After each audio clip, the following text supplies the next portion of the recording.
Hey guys, this will be video one for the how to do a 6120 Gretsch conversion from either a 6117 or a 6118 or the 6119, which I think was the Tennessee Rose. Uh, this guitar was a 6118, which was the two-tone green, and I've owned this for about maybe 5 years, give or take. I've owned it enough that I know it's an incredible guitar, and I actually played it for. I bought it this way. It was a basket case. I put it together, played it for about 2 years, and then realized I should have spent more time doing the renovation differently. So I pulled it apart and then got busy building other guitars about almost a year ago. And this thing has been sitting like this for close to a year. So we're going to finish it up, and I'm going to show you guys how to turn a 61 whatever it is you have. If you've got if you got a silver tone, I'll show you how to turn it into a 6120 because they're good guitars as well. Uh, anyway, long story short, I'm not going to spend any time getting technical here, but this guitar, based on the specifications, this is a 2 9/16 inch thick body, and I am rusty, very rusty on all of my Gretsch info. I used to know that stuff just off the top of my head, but I'm pretty sure this guitar was either a 1961 or a 62. It might have been a 60. I'm certain it wasn't a 59. I don't think it was a 59, but neither here nor there. It doesn't matter because, quite frankly, if you got a early '60s Gretsch, then you got the same guitar that Brian Setzer's playing, other than like the trestle bracing. But you want trestle bracing, you can add it. All of those things can be done. It's the same footprint. And why can I say that so confidently? Excuse me. Because, and I'm gonna have to spend a little bit of time talking historically in a little while, but not just yet. But I have owned a 1956 Gretsch Silverjet, authentic, a very early serial number, very early 1956. I restored that guitar. This was 15 years ago, maybe. Uh, then, alongside that guitar, I also owned a 1957 Gretsch authentic 6120, the cherry red, the same one that Dwayne Eddy would have played. It was the 15 3/4 inch body. And lo and behold, I come to find out they're pretty much all 15 3/4. This one's a 15 3/4 inch body. Again, I'm not going to get technical in this video, but I say that to say this. If you got a guitar that's about under 16 inches wide at the base, and whatever the dimension is up here, and it's around 2 1/4 to 2 1/2, 2 3/4 of an inch thick, then we can turn it into a 6120. Okay, now let me check the time, make sure we're rolling, and now I'm going to give just a little bit of a historical perspective of who I am and where I came from. I'll start basically in early 2000. I'm from Alabama, and I moved to Nashville, lived in Franklin, Tennessee for about 11 or 12 years. I was pursuing the music industry from a songwriting standpoint, and I was looking at where was the money made, and it was in songwriting and publishing. But I've always been a fairly good carpenter, always did a lot of really high-end cabinet building when I was young. I was a historical design build remodeler, so I was pretty comfortable, signing fairly large contracts, and managing guys and managing the whole operation. So on the side, I would build guitars just to kind of like get my mind off of running the company and making payroll and stuff like that. And I come to find out, wish I had have never gone into the construction. I wish I had have just gone straight into this, maybe gone to luthier school and stuff like that. But long story short, I ended up in Franklin, up in Nashville, and I was primarily playing and writing from the vein of like a Joe Pass meets Brian Setzer.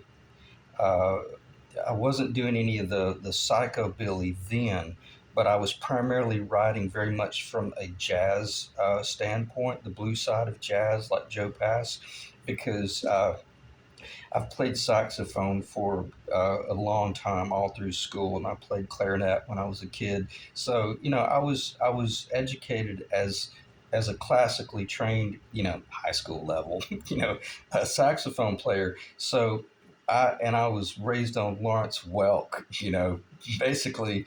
So any of you guys my age, I'm in my mid 50s. Um, it was just kind of natural that we grew up around jazz and in that era. But long story short, I ended up in that area, and I started building and I started buying these guitars on the side off of eBay.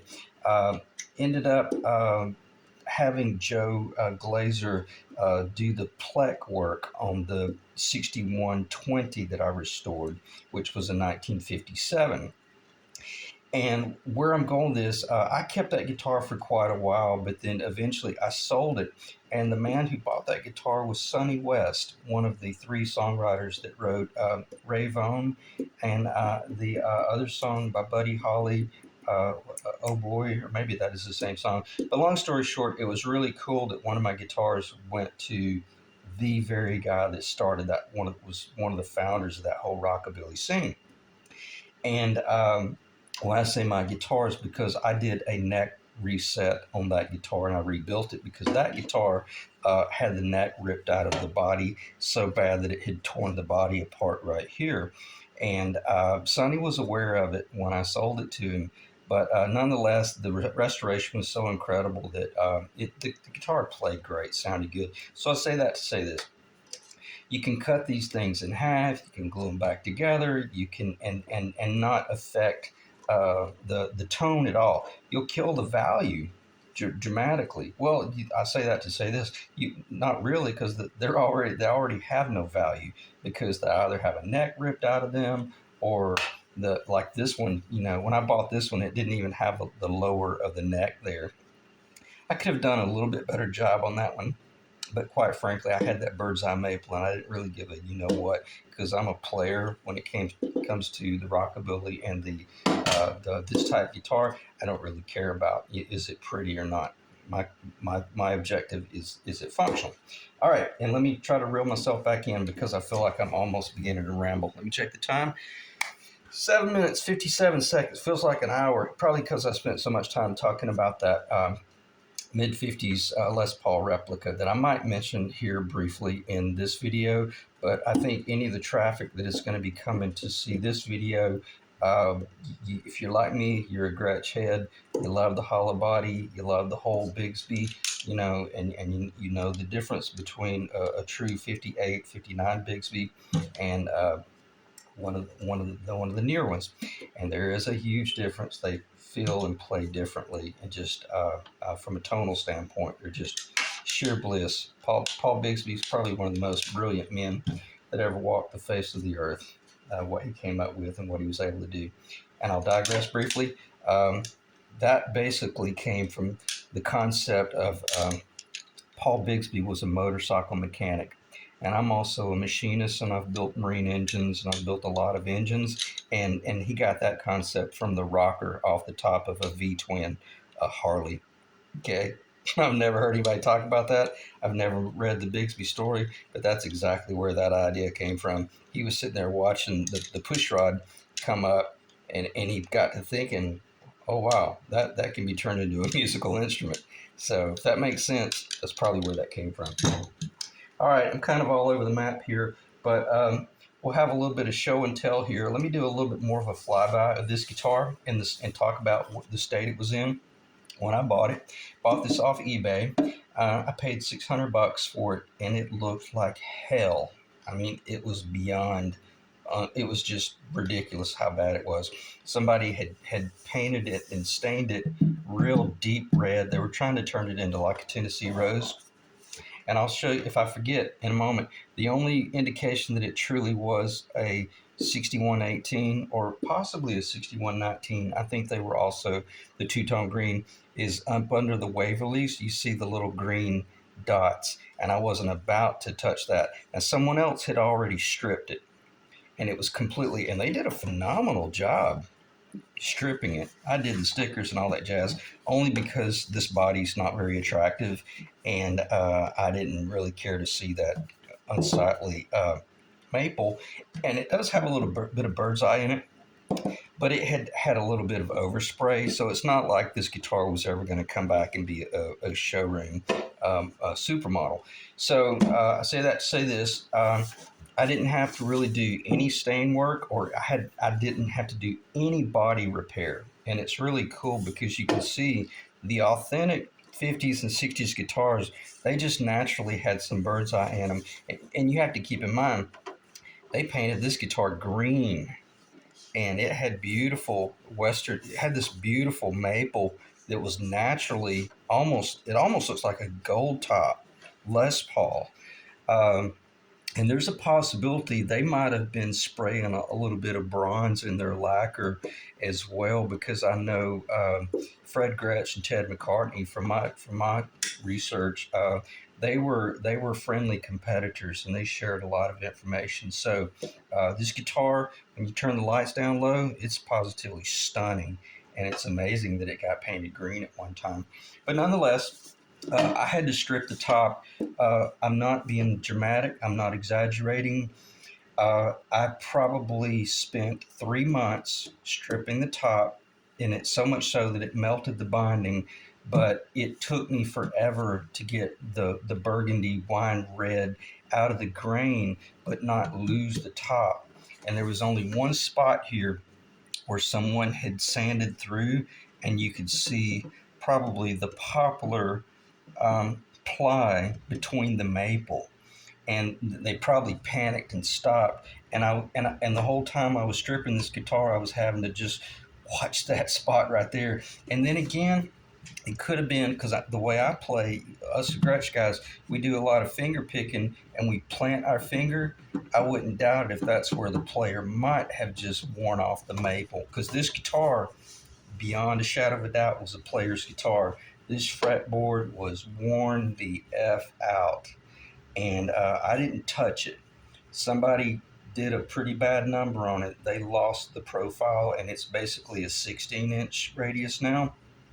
Not touching it, I'm leaving it alone because I got it level. But long story short, I need to try to reel myself back in and not try to do this video series in 30 minutes. But nonetheless, I did want to talk about the body and the state it was in, and I did go through a real slow, painstaking process of bringing it back, and it being a 6118, the double anniversary.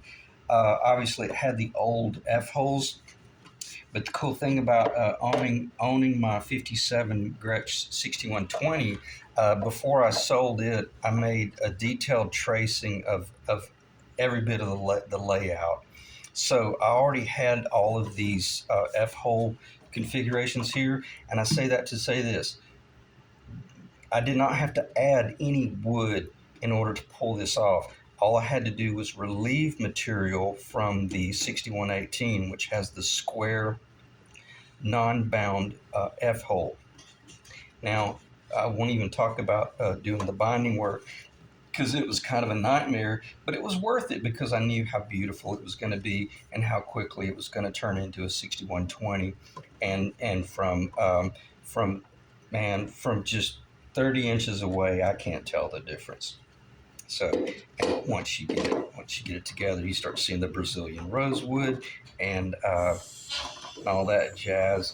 But nonetheless, I had made a statement in the last video series how I've played and I've restored a bunch of these old guitars and how rough they are. They really are. They're like that binding that's hanging over almost a full millimeter right there. Am I going to change that? Absolutely not, man. Are you kidding? That's Americana.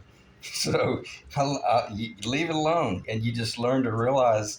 Because and look, we got binding, we got overhang right here with this fretboard on top of that as well. So apparently Gretsch wasn't pitching their cutaway either. Man, I guess maybe Ted and Fred were just sharing the same molds. Who knows?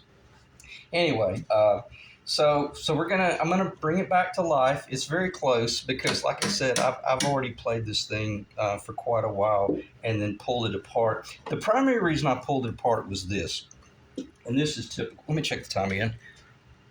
15 minutes. I'm going to try to end this within 10, 15 minutes or so, 10 or 5 or 10 minutes. Uh, Typically, what happens is this. This little overhang does one of two things. A lot of times, those guys back in the 50s, they were intentionally dropping these overhangs down. So, because the majority of the players were up here, they were just playing up to the 12th fret at the most. They weren't. No one was trying to get up here and get access to this register. But the way I play, not that I do play up there, but I'm such a perfectionist. Let me back up. The problem was this neck needed a reset because the bridge was so low that it was still a problem, and I needed to raise that bridge up. Keep in mind, I played it that way for I don't know, probably 2 years.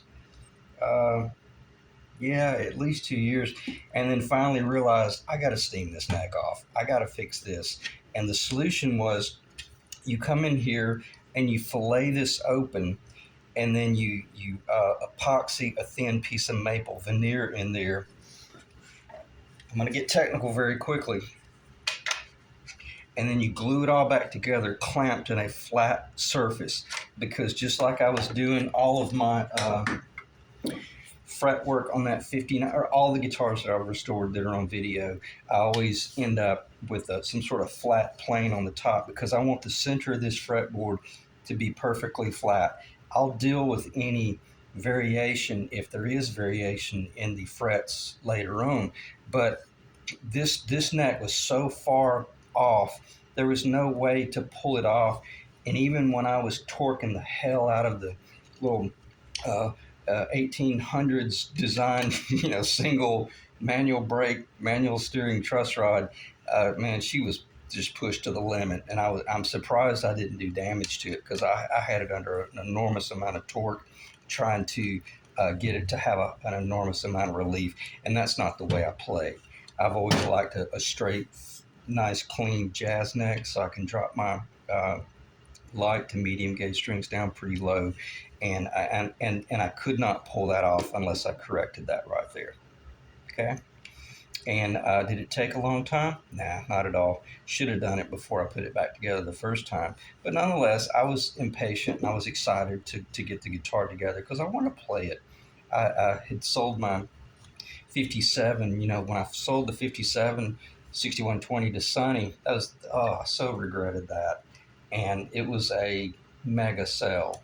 I don't regret the money because the money was phenomenal, but nonetheless, those are the type guitars you just don't get back. And when this one popped up, I knew my abilities as a luthier, builder, restoration guy, that even if I paid $1,000 for these two parts right here, uh, I got that logo, and I got that old. I don't even know what that wood is. That might be an ebony, but nonetheless,